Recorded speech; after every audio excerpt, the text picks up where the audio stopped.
그죠? 다 찾으셨으면 아멘. 아멘. 우리 같이 한 목소리로 합독하겠습니다. 시작. 하나님이 세상을 이처럼 사랑하사 독생자를 주셨으니 이는 그를 믿는 자마다 멸망하지 않고 영생을 얻게 하려 하심이라. 아멘. 할렐루야. 오늘 말씀 가지고 구원에 이르는 믿음이라는 제목으로 함께 은혜를 나누고자 합니다. 우리 말씀 듣기 전에 옆에 분과 한번 인사 나눕시다. 참 잘 나오셨어요. 뒤에 분과도 인사 나눕시다. 큰 은혜 받읍시다. 오늘 특별히 오늘 예배 가운데 우리 불로동에 우리 저를 지교회로 또 세워주시고 또 이렇게 기도로 여러 가지 후원으로 해주시는 우리 영광교회가 있습니다. 영광교회 우리 서기영 장로님께서 오늘 예배를 함께 이렇게 참관해 주시고 함께 예배드립니다. 우리 자리에서 잠깐만 일어나 주시겠어요? 우리 환영의 박수 한번 할까요? 네.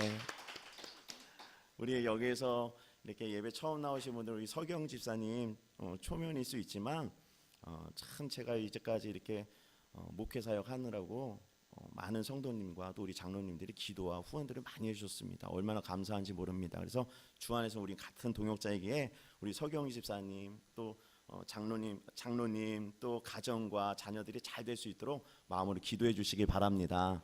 아멘. 오늘 말씀은 이제 구원에 이르는 믿음이라는 제목으로 함께 은혜를 나누고자 합니다. 제가 어린 시절 때 주일학교에 가면 가장 많이 부르던 노래가 이런 노래였어요.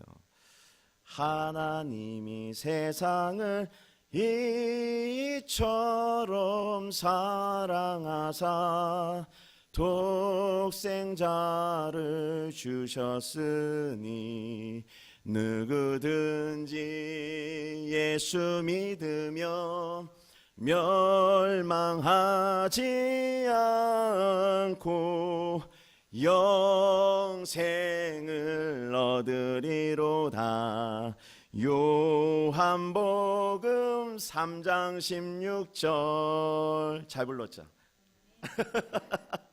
전 교회는 싫었는데 이상하게 옛날에는 믿음이 없을 때 어릴 때는 억지로 막 교회 다녔는데 이 노래만 들리면 이상하게 마음이 그때 생각해 보니까 너무 편안하고 좋았어요. 왜 그럴까? 이 찬양 안에는 능력이 있기 때문에 그렇습니다. 할렐루야. 이 안에 이 부르는 찬양 안에 핵심이 뭡니까? 하나님이 이 세상을 사랑하는 것처럼 우리를 사랑해 주신다라는 거예요. 할렐루야. 이게 얼마나 큰 중요한 진실이며 사실인지 모릅니다. 그래서 이것을 믿는 자마다 멸망하지 않고 영생을 얻는다. 할렐루야. 하나님이 우리를 사랑하신다는 사실을 믿으시기를 바랍니다. 사랑하는 마음을 갖고 예배드리는 그 예배자의 그 예배를 하나님이 받으신다라는 거예요. 그렇다면 우리는 이런 질문을 드릴 수 있어요. 하나님은 왜 우리를 사랑하십니까? 그렇잖아요. 하나님 왜 나를 사랑하신다라는 거예요. 한 조각가가 있었습니다. 근데요, 길가에다가 자기가 애착을 들여 열정으로 피와 땀으로 만든 아름다운 조각품을 완성을 시켰어요. 길가에다가. 근데 그날 저녁에 눈이 오기 시작하더니 눈보라가 치기 시작합니다. 갑자기. 그러니까요, 이 조각가가 만든 그 조각품이 망가질까봐 집에 가서 부랴부랴 목도리와 이불 같은 것을 갖고 와가지고 그 생명도 없는 그 조각품에다가 목도리를 두르고 덮개로 덮어서 보호를 하는 거예요. 왜요? 상할까봐. 거기서 멈추지 않습니다. 끝내는 비바람에 무너질까봐 옆에서 보초를 쓰는 거예요. 그리고 하루가 지났어요. 근데 어떻게 됐을까요? 그 조각가는 안타깝게 얼어 죽고 말았습니다. 참 어처구니 없는 일입니다. 어처구니 없는 사건이에요. 그런데 저는 이 이야기를 들을 때 조금은 이해가 갔어요. 왜요? 제가 믿음이 없을 때 저는요, 세상에서 차를 되게 좋아했어요. 차를요, 한 번 사면은 실증 나면은요 2달 만에도 바꿨어요. 차가 없으면 못 살았거든요. 근데 어느 날 겨울이었어요. 저도 겨울에 하얀 차를 뽑았는데 얼마나 이쁜지. 근데 옆에 가는 사람들이 기스를 낼까봐 그 앞에서 보초를 섰다니까요. 밤새도록 차 안에 가지고 앉아가지고 누가 기스 내지 않나 이랬다라는 거예요. 그러니까 그 조각가의 그 마음이 이해가 되더라는 거예요. 하나님도 마찬가지입니다. 하나님은 우리를 너무나도 사랑하시기에 자신의 형상으로 만드셔서 빚으셔서 생명을 불어넣으셨는데 그 자신의 형상을 닮아 만든 그 창조물이 죄로 인하여 물들어 망해가고 있는 거예요. 얼마나 안타깝습니까? 그러니까요, 자신의 독생자 예수 그리스도까지 이 땅에 보내주셔서 그것을 막고자 하는 그러한 사랑하는 성도 여러분, 그러한 사랑으로 여러분들을 사랑하시는 줄로 믿습니다. 근데 이 사실은요, 세상에 나가 말을 하면 십자가의 도가 멸망하는 사람들에게는 이게 어리석은 얘기예요. 믿음이 없는 사람에게 이런 얘기하면 그거 어리석은 얘기 아니냐라고 하지만, 그러나 우리 믿는 사람에게는 뭐라고 합니까? 이것이 복음이고 능력이다라고 얘기합니다. 할렐루야. 그 말씀이 고린도전서 1장 18절 말씀입니다. 우리 한번 같이 읽어봅시다. 시작.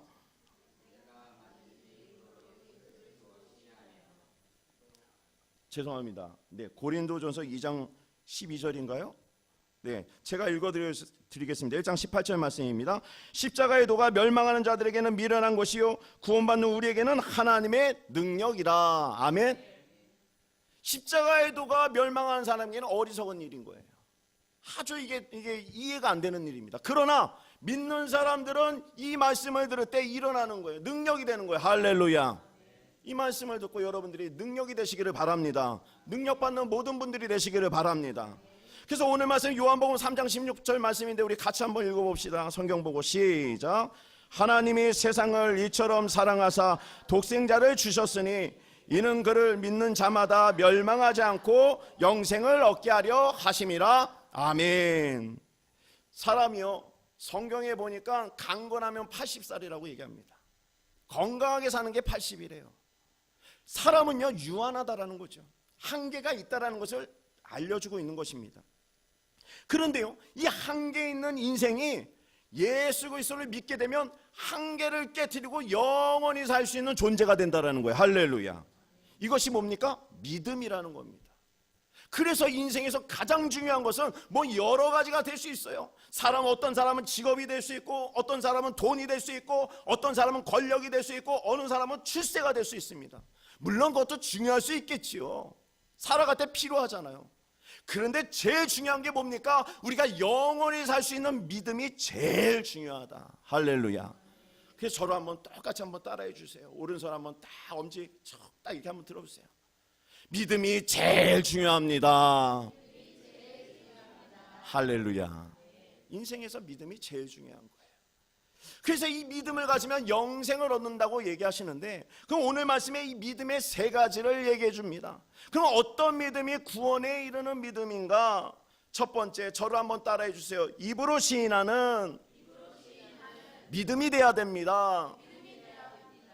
한 아이가요, 이제 조금 컸다고 거짓말을 하기 시작하네. 엄마가 그걸 본 거예요. 아, 이놈의 이 나쁜 버릇을 고쳐야겠다.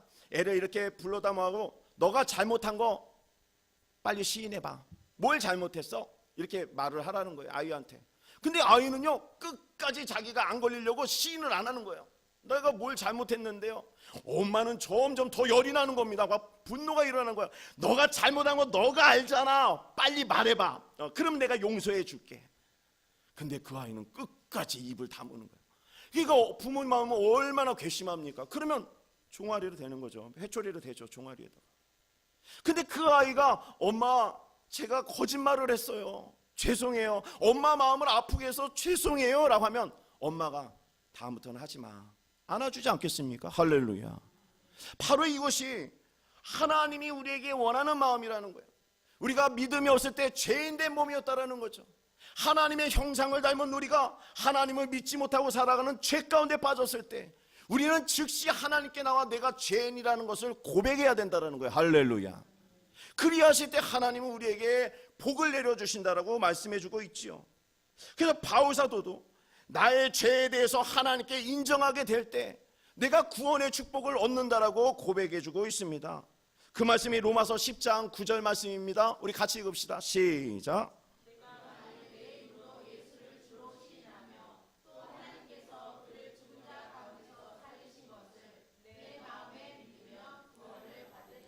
아멘. 입으로 시인하면 구원을 받는다. 근데요, 그 어린아이가 왜 어머니께 시인을 하지 않았을까? 마음에 아직 내키지 않은 거예요. 아직까지는 내가 속일 수 있다라는 어떠한 하나의 그 희망이 있었던 것 같아요. 그것으로 미뤄보아 입술로 시인하는 것과 마음이라는 것은 하나로 연결이 되어졌다라는 거예요. 즉 내 마음에 하나님을 믿게 된다면 나의 죄를 고백할 수 있는 그러한 단계까지 올 수 있다라는 거죠. 그러나 예수님을 믿지 않는 그 시인하지 못하는 사람들은 어떻습니까? 그 마음에는 이미 그 마음 안에는 내가 예수를 받아들일 수 있는 마음이 되어 있지 않다라는 거예요. 마음의 문제였던 겁니다. 마음의 문제. 그래서 우리는 날마다 이 마음의 문제를 바꿔서 하나님께 내가 죄인이라는 것을 고백하는 사람으로 변화받아야 된다라고 얘기해 주고 있죠. 그 로마서 10장 10절 말씀입니다. 우리 같이 한번 읽어봅시다. 시작.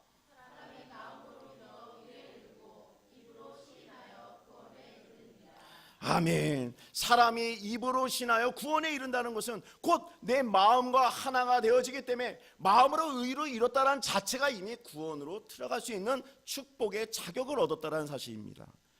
그래서 여러분들은 이 마음의 변화가 내 중심적인 마음의 변화에서 깨져서 하나님 중심적인 삶으로 가야 되는 줄로 믿습니다. 이 마음이 바뀌어야 되는 거예요, 뭐든지. 그런데요, 이 구원받지 못하는 사람의 마음, 사람은 어떤 사람입니까? 마음이 완고하고 마음이 굳어져 있고 마음이 변화가 없는 사람들. 이런 사람들은 성경에는 구원을 받지 못한다라고 얘기해요. 그러면 이분들은 우리는 어떻게 해야 되는가? 영혼 전도를 할 때 억지로 끌고 와야 되는가? 그렇지 않아요. 이 마음의 변화라는 것은 억지나 강요로 되지 않습니다. 어떻게 해야 되는가? 성령의 깨달음이 그에게 있어야 되는 거예요. 할렐루야. 성령이 그 마음을 만져야 믿어지는 것이고 깨닫게 되는 것이고 입으로 시인하게 되는 줄로 믿습니다. 사람의 마음을 어떻게 사람이 할 수 있어요? 강제로 한다고 그 사람이 바뀝니까? 절대 안 바뀌어요.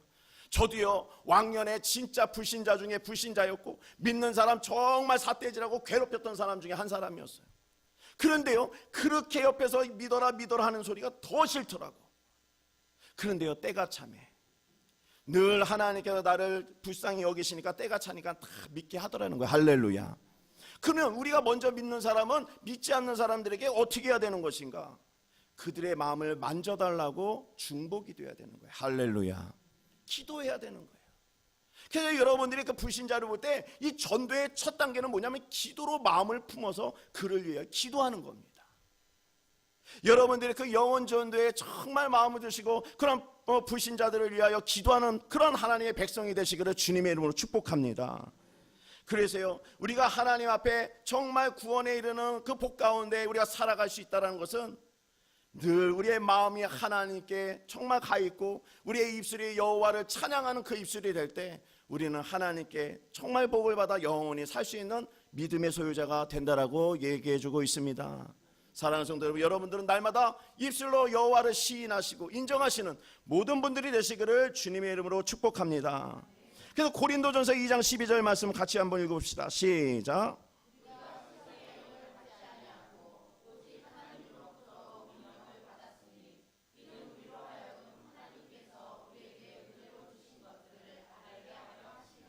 아멘. 이 말씀이 뭡니까? 여기서 제일 중요한 것은 우리가 하나님의 거룩한 영이 임하여져야 우리가 알게 되고 깨닫게 되어지고 믿음으로 고백할 수 있다는 거죠. 그래서요, 오늘 일부 예배 때 우리 청소년 두 명이 같이 예배를 드렸어요. 근데요, 저도 청소년 시절을 경험하면서 예배는 들락날락거리는데 하나님을 경험하지 못할 때가 너무나도 많았거든요. 수많은 성도님들이 사실 이러한 딜레마에 빠져 있습니다. 교회는 들어옵니다. 기도는 합니다. 그러나 여러 가지 하는데 하나님을 경험하지 못하는 거예요. 왜 그럴까? 왜 이러한 안타까움 가운데 종교 생활을 하게 될까? 그분도 그러고 싶지 않을 거예요. 그 청년도 그러고 싶지 않고 그 아이도 그러지 않을 겁니다. 그래서 오늘 방법을 가르쳐 줬어요. 방법을 어떻게 해야 되는가? 성령의 도우심을 구해라. 할렐루야. 성령의 도우심을 구하는 거예요. 그러면 그분이 성령의 비둘기같이 내 마음을 만져서 내 마음이 동화되고 바뀌어서 입술로 시인하는 백성으로 하나님이 바꿔주신다는 사실입니다. 사랑하는 성도 여러분, 성령의 사모하시는 그런 여러분들이 되시기를 주님의 이름으로 축복합니다. 두 번째, 구원에 이르는 믿음이란, 저를 한번 따라해 주세요. 모든 걸 맡기는 믿음입니다. 성도는요, 믿음이 없이는 살아갈 수 없죠. 저도 그렇습니다. 저는 예전에 제가 차를 좋아했다고 그랬잖아요. 저는 하늘을 봐도 차가 떠다니고 옆을 봐도 다 차밖에 안 보여요. 사람이 안 보입니다. 무조건 차만 보여요. 저는 차가 없으면 못 사는 인생이었습니다. 근데 지금에 와서 차가 없으면 사십니까? 물어보면 저는 차 없으면 살아요. 그러나 내가 믿음 없이는 못 산다는 거예요. 신앙 없으면 못 산다. 하나님 없으면 못 산다. 그럼 왜 이렇게 비포와 애프터가 다를까? 저는요, 하나님의 돌보심을 경험하고 있기 때문에 그렇습니다. 하나님이 돌보시면요, 내 마음이 슬플 때 나를 위로하고 할렐루야, 내 마음이 괴로울 때 나에게 힘을 주시고 할렐루야, 그것을 공급을 받으니 그 하나님의 따스한 사랑과 그 위로하심이 너무나도 좋으니 차와는 비교할 수가 없는 거예요. 그래서 저는요, 차는 버려도 믿음은 못 버리는 거죠. 이미 경험을 한 거예요. 사랑하는 성도 여러분도 그러한 경험을 하시는 모든 분들이 되시기를 바랍니다. 그래서요, 우리가 이 평안함과 주님의 돌보심을 받기 위해서는 성경은 뭐라고 얘기하는가? 우리는 어떻게 해야 이 돌보심을 받을 수 있다고 얘기하는가? 성경은 이렇게 얘기해요. 다 맡기라. 다 맡기라. 베드로전서 5장 7절 말씀이에요. 같이 한번 읽읍시다. 시작.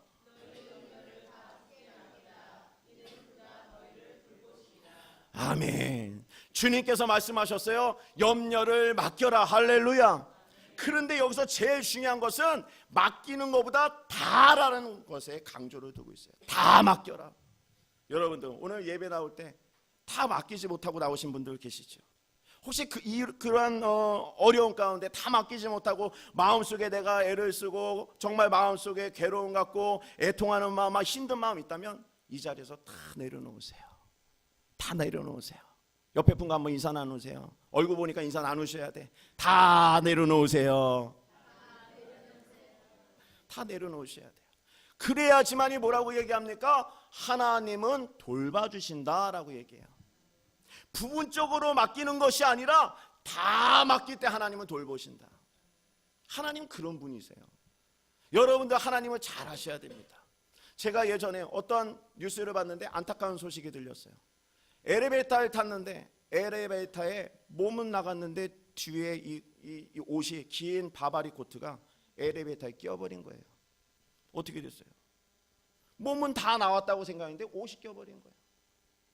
큰 사고가 났습니다.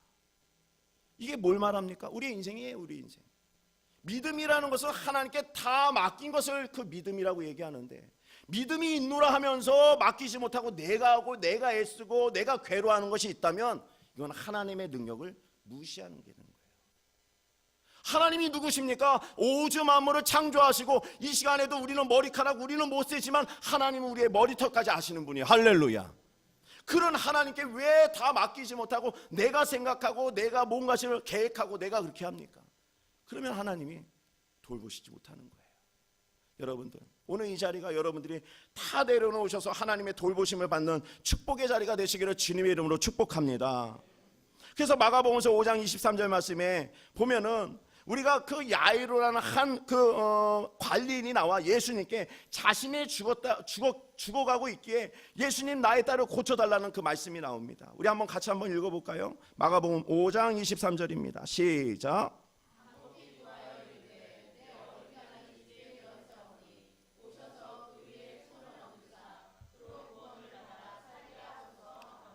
아멘. 이 야이로라는 관리인은 자신의 딸이 죽게 생겼는데 의사에게도 맡겨봤고 모든 좋은 병원도 다 맡겨봤어요.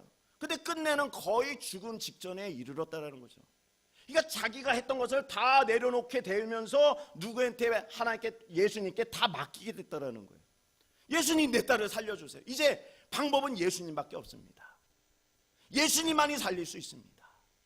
그러자 그 고백을 들은 예수님이 이후에 그 딸을 살려주셨어요. 할렐루야. 자, 우린 성경에 보면 수많은 병자들이 예수님의 손길로 고침받는 역사를 우린 경험할 수 있죠. 중풍병자, 그리고 납병 환자, 시각장애인, 안진뱅이, 하물며 수많은 죽은 사람도 일어나는 거예요. 근데 이 고침받은 사람의 공통점이 무엇인지 아십니까? 바로 맡겼다라는 거예요. 자신의 모든 것을 주님 앞에 맡기자 주님께서는 너의 믿음대로 될지어다 한 거예요. 할렐루야. 맡기는 인생이 이런 놀라운 회복을 경험하게 된다라고 얘기해주고 있는 것입니다. 그래서 우리는요, 우리 안에 있는 문제가 있어요, 염려가 있어요, 걱정이 있을 수 있죠. 근데 그것 또한 오늘 이 자리에서 주님이 다 내려놓길 원하고 있다. 할렐루야. 그리하실 때 여러분들이 주님의 돌보심을 받는 축복의 주인공이 될 줄로 믿습니다. 이제 세 번째로 구원에 이르는 믿음이란, 저를 다시 한 번만 따라해 주세요. 예수님을 따라가는 믿음입니다. 예수님은 제자들을 부르실 때 어떻게 부르셨냐면요, 너희는 나를 따라오라 라고 얘기했어요. 내가 너희를 사람을 낚는 어부가 되게 하리라 라고 얘기했어요. 그냥 뭐 예수 믿어라 하지 않고 너희는 나를 따라오라 라는 거예요. 이 말씀이 뭡니까? 이 신앙생활이라는 것, 믿음생활이라는 것은 우리가 예수님을 따라가는 생활이라고 얘기해 주는 거예요. 할렐루야. 믿으십니까? 그래서요, 우리가 신앙생활이라는 것은 이 교회 문턱을 왔다 갔다 하고 이 교회에 와서 예배드리고 헌금생활하는 것을 믿음생활이라고 얘기하지 않습니다. 주님이 진짜 원하는 것은 따라간다는 거예요. 따라간다. 그 따라간다의 의미는 두 가지가 있습니다. 첫 번째, 동행한다의 의미를 갖고 있어요. 이 동행한다의 의미는 뭡니까? 주님이 바라보는 것을 같이 바라보고, 주님이 먹는 것을 같이 먹고, 주님이 가는 것을 같이 가고, 주님과 늘 24시간 동행하는 것을 얘기합니다. 그래서 예수님의 제자가 3년 동안 예수님과 동행을 했어요. 이것이 따라간다의 첫 번째 의미가 있고, 두 번째는 나를 따르라는 의미는 나처럼 살아가라 라는 의미가 있어요. 나처럼 살아가라. 이게 뭡니까? 우리가 예수님처럼 살아가는 그러한 모습이 있어야 된다는 겁니다.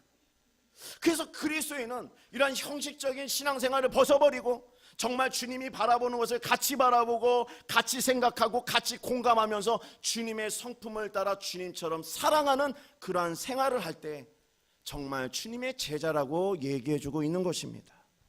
사랑하는 성도 여러분, 여러분들은 어떻습니까? 여러분들의 신앙생활은 예수님을 따라가는 삶입니까? 아니면은 그냥 예수님을 따라가지 않고 예배하는 생활입니까? 근데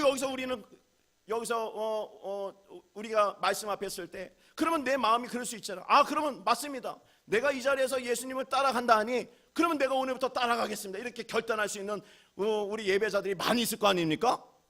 없습니까? 예수님을 따라가야 되니? 그러면 예수님을 따라간다는 건 어떻게 따라가야 되는가? 저로 다시 한번 따라해 주세요. 자기를 부인해야 됩니다. 자기를 부인해야 돼요. 예수님을 따라가는 삶이라는 것은 자기를 부인하지 않고선 절대로 따라갈 수 없습니다. 왜요? 내 생각이 부딪히고 말씀이 부딪히는 거예요. 그러니까 말씀이 전해질 때에도 내 생각과 마음이 가득 차면요, 말씀이 튕겨져 버려요. 저는요, 이 설교 강단에서 어느 분이 말씀을 먹는지, 어느 분이 말씀을 튕겨내는지 다 압니다. 놀라셨죠? 다 알아요. 자, 옆에 분 한번 얼굴 한번 보세요. 말씀을 받아들이고 있습니까? 내 생각과 내 마음이 가득 차면요, 말씀을 튕겨내져 버려요. 왠지 아세요? 자기가 부인되지 않기 때문에 그렇습니다. 자기가 만들어 놓은 신앙생활을 하고 있는 거예요. 그래서 그것이 얼마나 위험한지 모릅니다. 성경에서요, 아주 짧게 등장하였지만 긴 감동을 준 한 인물이 나옵니다.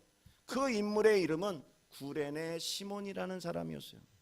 이 구레네 시몬이라는 사람은 북아프리카의 지역에 사는 사람으로서 신앙심이 상당히 깊었습니다. 그래서요, 그 북아프리카에서 예루살렘까지 유월절날 하나님을 사랑하여 예배드리기 위해서 온 가족을 데리고 왔다라는 거예요. 온 가족을. 그 온 가족을 그 먼 길을 향하여 데리고 왔다라는 자체는 참으로 놀라운 일이죠.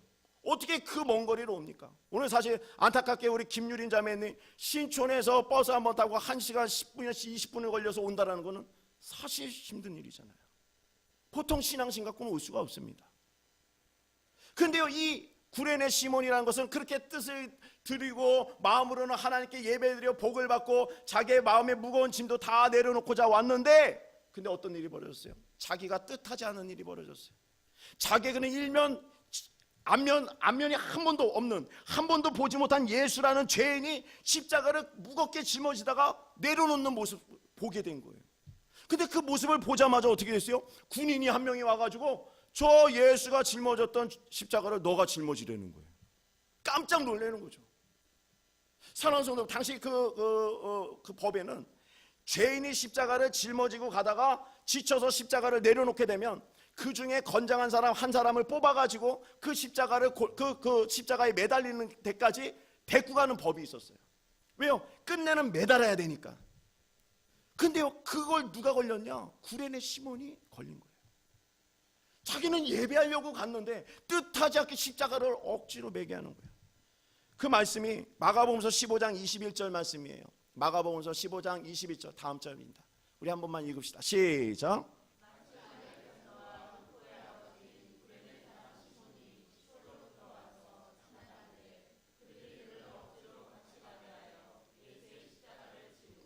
아멘.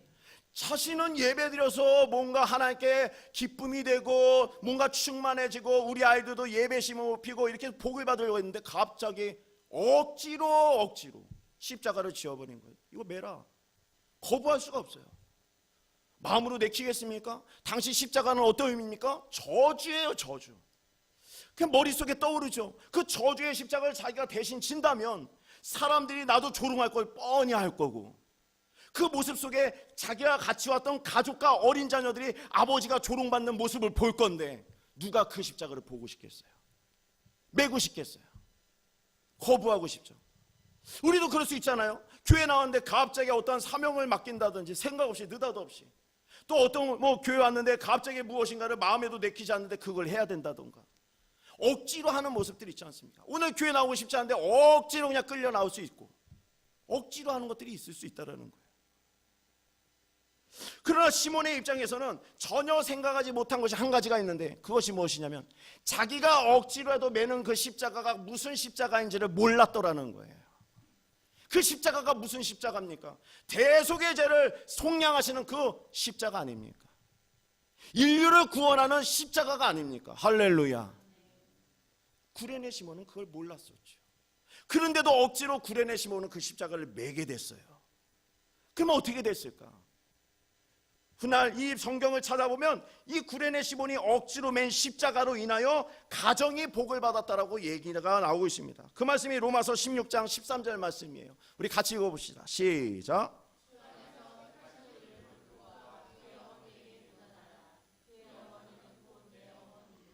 아멘. 주 안에서 택하심은, 이것은 바울이, 사도 바울이 초대교회를 세울 때 누구와 협력하여 세우고 있는지를 알려주는 거예요. 사도 바울은 이 루포의 아버지인 그 시몬의 가정에 있는 그 어머니와 자녀들과 함께 교회를 세우고 있었다는 겁니다.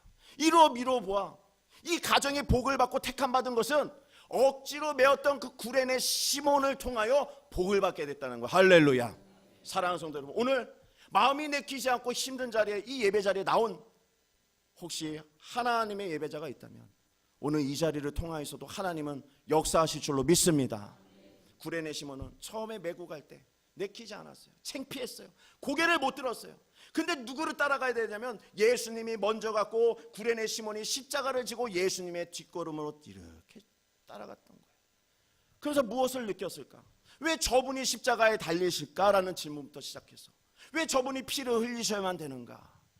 예수님이 피 흘린 그 발자국을 하나하나 따라가다 보니 성령의 인도함을 받아 마음의 변화가 일어나고 깨우침을 받게 됐다는 거예요. 할렐루야. 사랑하는 성도 여러분, 그렇습니다. 우리가 신앙생활 하다 보면 억지로 할 때 있어요. 그래도 무엇입니까? 포기하지 말아야 돼요. 저를 한번 따라해 주세요. 포기하지 맙시다. 그래서 이 시몬은 끝까지 포기하지 않고 자신이 할 수 있는 골고다까지 최고의 그 자기가 갖고 있는 그 사명을 완수하고 나서 하나님 앞에 큰 복을 받게 되었다는 겁니다. 말씀을 맺도록 하겠습니다. 오늘날은 이 믿음 갖고 살아갈 수 있는 그러한 좋은 시대가 아닙니다. 많은 핍박이 있고 많은 어려움이 있을 수 있어요. 그러나 오늘 말씀한 이 세 가지의 믿음은 우리가 마음속에 깊이 간직하여 열매를 맺는다면 어떤 고난과 역경과 정말 힘든 상황이 있을지라도 우리가 구원의 하나님 앞에 복을 받아 살아가는 데는 부족함이 없게 될 줄로 믿습니다. 오늘 이 말씀을 여기까지 맺추고, 사실은 제가 영상을 하나 준비한 게 있습니다. 영상을 하나 준비한 게 있는데 이 영상을 꼭 봐야지만 우리가 또 이게 마음에 믿음의 생활이란 이런 거였구나라는 것을 또 감동을 받고 또 은혜를 받을 것 같아서 영상을 한번 같이 보도록 하겠습니다. 네, 자, 틀어주십시오.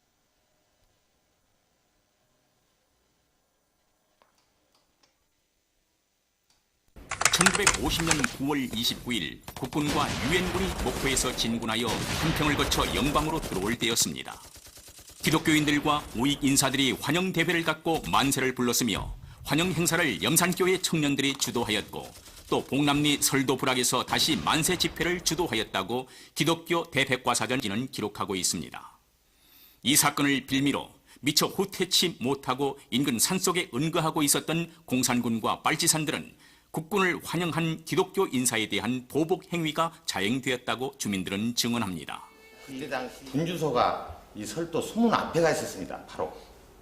그래가지고 수문 앞에서 사람을 전부 다 분주소에다 갖다가 뒤 창고에다 갖다 놓고 저녁이면 세네 킬로 엮은 것이 아니라 묶어서 줄달듣기 하나하나 묶어서 따로 띄워놓으면 도망갈까 무서운 게 팔다리를 잘라가지고 죽였거든 그때. 여러분들이 이거 소설과 같은 얘기니까 안 믿으려고 하지만 할 수 없어요. 나는 그런 팔을 잘라진 팔들을 다 주워 모아가지고 내가 장례를 한 사람이니까. 그럼 그때 순교자들은 왜 어떠한 모습으로 순교를 당했는지 기록과 증언으로 알아보겠습니다. 1950년 3월 10일 김방호 목사는 65세의 나이로 외딴 영광군 염산면 봉남리 염산교회에 부임하시게 됩니다. 그런데 이곳이 바로 민족의 지도자 김방호 목사의 순교 장소가 될 줄이야 누가 알았겠습니까? 7월 23일 북한 공산군이 염산교회에 들이닥쳤다. 오전 예배를 마치고 밤 집회를 시작하려고 종을 치러 나간 사모님은 끝내 종을 치지 못하고 울며 돌아옵니다. 사태를 직감한 김 목사는 올 것이 왔다고 생각하고 교회당에 갔으나 공산군이 교회의 문을 굳게 잠그고 버티고 서 있었다. 고통을 치며 들어가려고 했으나 소용이 없었습니다. 할 수 없이 교회당에서 예배 드리기를 포기하고 사택에 둘러앉아 예배를 드렸는데 이렇게 교회에서 이렇게 모여서 예배를 못 드리게 한 게 우리가 각자 골방에서 그러던 어느 날 밤중에 김동군 장로와 김형호 집사 부자가 달려와서 지금 목선을 준비했으니 빨리 피난을 가지 않으면 생명이 위험하다며 피난 갈 것을 간곡히 권유합니다. 1950년 10월 7일 염산교회는 공산군에 의해 불길에 휩싸이게 됩니다. 좌우가 킁킁은 안 했는데 얕은 해놓은 건 석양인데 그렇게 여기다 불을 질러버린 게 이 염산 안통이 하늘이 그렇게 그냥 그렇게 아주 뭐 불덩거는 것 같아요. 하늘도 이 교회가 타는데. 이때 목포 고등성경학교 3학년 재학 중인 기삼도는 교회 주위에서 공산군에 붙잡혀 불타는 교회 앞뜰에서 동무든 죽창과 몽둥이의 세례를 받고 숨지고 맙니다. 10월 8일 기삼도가 순교한 다음 날 교회에 대대적인 순환이 있을 줄 알면서도 피난을 가지 않았던 노병재 집사는 공산군에게 붙잡혔다. 이때는 인민재판이 필요 없었다. 닥치는 대로 예수를 믿는 사람들을 죽이는 살인마 공산당들은 노병재 집사를 염산교회당에서 바로 내려다 보이는 바닷가 뚝방 옆 수문으로 끌고 갔다. 노병재 집사는 바다 물결이 출렁이는 속에서도 하늘을 쳐다보면서 찬송을 불렀다. 어쩌고 하냐면 이 손을 딱 묶어가지고 그 사람들 물에 빠져버렸어요. 물에 빠진 게 그 찬송을 4개를 가까이 그 찬송을 하고 이제 물에서 이제 허우적거리고 물이 많이 들었으니까 그래서 이제 죽었어요. 곧바로 노병재 집사의 부인 장일영 집사도 수문 밑에 던져지고 말았습니다. 그날 66세 노병재 집사의 어머니 김식산 집사도 피도 눈물도 없는 공산군들에게 끌려 아무 저항 없이 하나님의 약속만 바라보면서 조금 전 순교한 아들과 자부의 뒤를 이어 순교의 길을 걸어갔습니다. 독단에서 그 노예를 먼 저가 있어서 독단에서 돼지를 세리게 묶어갖고 독단에서 물에 빠졌고요. 또 4살박이 노병재 집사의 막내 아들까지 포함해서 9명이 한꺼번에 떼죽음을 당하고 맙니다. 뿐만 아니라 노병재 집사의 형제였던 노병인 집사 가족 7식구와 노병교 집사 가족 6식구 등 모두 22명의 한 집안 가족이 굴비처럼 엮어서 큰 돌에 매달린 채 수문통에 수장되고 말았는데 7을 허타랑 엮었는데 1m 따서 띄어가지고 여기서 이렇게 사탄 1m 따서 띄어가지고 이거는 어치고 묶어놔가 손가락을 이렇게 묶어가지고 가슴에 이거 째매가지고 7을 딱 묶어가지고 어떻게 허시게져가지고 이제 앞에다가 곱다 크다 안 해. 말씀은 가슴 거치게 가슴에다 딱 묶어가지고 7을 말아 거치게 사람 대창 부대들이 한 20명이 와가지고 그냥 딱 말하는 그렇게 무지로 푸구로 빠져가지고는 막 터져가지고는 그쪽에는 토가 타라는데 무지개 팍 들어가지고 하나 뜯어도 어렵더라. 그래가지고 그놈 봤는데 또 사람을 얼마나 퍼 죽이는 거 그냥 무대 하늘 들면 그냥 남자는 엎어서 떠댕기고 여자는 빨리 누워서 떠댕기는데 머리가 다 덮어가지고 막 떠댕겨. 시체를 파러 가는데 따라갔습니다. 누구도 그 시체 파다가 들키면 반동분자가 되기 때문에 그때는 빨치산이 있었으니까 그 썩은 그 사체를 끌어내고 하는 동안에 우리 형님이 코피가 계속 며칠 동안 터져버렸습니다. 코피를 흘리시면서도 계속 하루 이틀에 못했습니다. 77명을. 그래서 많은 한 분 한 분을 매장한 것이 아니라 한꺼번에 막 해놓은 뒤섞여져 가지고 아까 말씀하잖아요. 옷을 보고 색깔을 보고 찾았다고. 그때 내가 볼 때는 둥둥 떠다녔습니다. 그리고 여기 뚝 밑으로 전부 바다에는 이렇게 시체들이 파래가지고 부어가지고 막 있으니까 눈을. 이곳은 물 좋고 산 좋은 염산의 젖줄과 같은 곳으로 여름이면 목욕탕이며 빨래터로 사랑받는 곳입니다. 10월 13일 평생을 염산교회에서 전도사로 심호하다가 은퇴하여 장로로 장립받은 허상 장로와 부인 이순심 집사도 이곳에서 매를 맞고 피를 흘리면서 하나도 굴하지 않고 내 평생 소원 이것뿐 주의 일하다가 이 세상 이별하는 날 죽게로 가리다 찬송하면서 수레반처럼 돌무더기에 쌓여 하나님만 바라보면서 순교를 당하게 됩니다.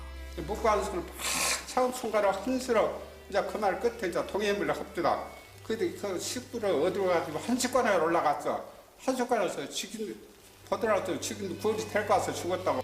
공산당은 허상 장로와 그의 부인 이순심 집사의 목에 칼과 대창과 돌을 들어 찌르고 돌로 치기 시작합니다. 그러나 허상 장로는 계속해서 기도를 합니다. 그런 게 교인들은 서양 문화를 받았고 미국 문화를 받았다고 해고 교회를 전부 다 주는 거예요. 부인도 허상 장로를 따라서 하나님 감사합니다. 공산군들 용서해 주세요. 이렇게 늙은 두 부부는 하나님 나라로 떠나고 맙니다. 9.28 수복이 된 지 거의 한 달쯤 되었을 10월 27일 김방호 목사님이 살고 있는 장병태 성도의 집에 공산군이 쳐들어왔다. 그리고는 김 목사의 가족 전원을 마당에 불러놓았다. 김방호 목사, 김하순 사모, 자녀들인 현, 정, 전, 완, 선웅, 손녀, 연경 모두를 앞마당에 세워놓고 살기에 가득 찬 목소리로 장작을 휘두르면서 한 공산군은 김 목사의 자녀들에게 이제 너희들은 민족의 반역자인 반동분자 미군 앞잡이 김방호 아버지 동무를 이 장작으로 때려 죽이면 너희들만은 살려준다는 야만스런 명령을 합니다. 그러나 이 말에 동의할 자녀가 있겠습니까? 그때 삼남 현이는 공산군을 저주하기보다는 마음을 가다듬고 침착하게 하늘을 올려다보고는 말문을 열었다. 주님,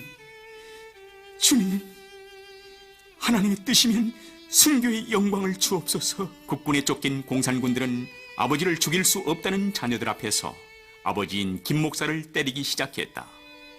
이때 김방호 목사는 그 아픔도 잊은 채 기쁨에 찬 얼굴로 찬송을 불렀다. 아버지 김방호 목사가 부르는 찬송을 마당에 둘러서 있는 자녀들도 같이 부르기 시작합니다. 공산군이 내려치는 장작으로 맞으면서 피를 토하고 쓰러진 김 목사는 자녀들에게 외쳤다. 너희들 절대로 이 사람들을 미워하지 말고 무서워하지 말라. 몰라서 그러는 거야. 김방호 목사는 마지막까지 얼굴 표정 하나 찡그리지 않고 자녀들이 보는 가운데서 먼저 영광된 순교의 길을 걸어가셨습니다. 다른 가족들의 입에서도 찬송이 끊이지 않았습니다. 공산군들은 찬송을 부른다고 소리를 지르면서 4살 난 손녀 연경이까지 장작으로 때려서 죽이고 맙니다. 이렇게 우리 민족의 지도자인 김방호 목사와 가족 8명은 순교를 하게 됩니다. 순교자.